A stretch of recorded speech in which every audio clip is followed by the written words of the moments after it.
This week I'm going to be accessorising my Mini.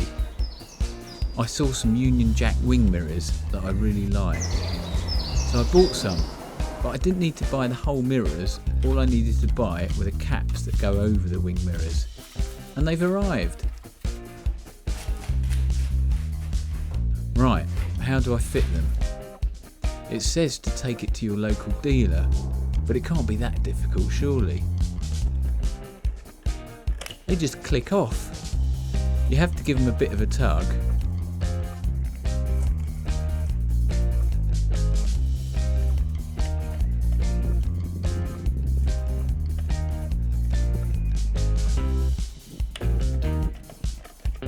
And the new ones, they just click on.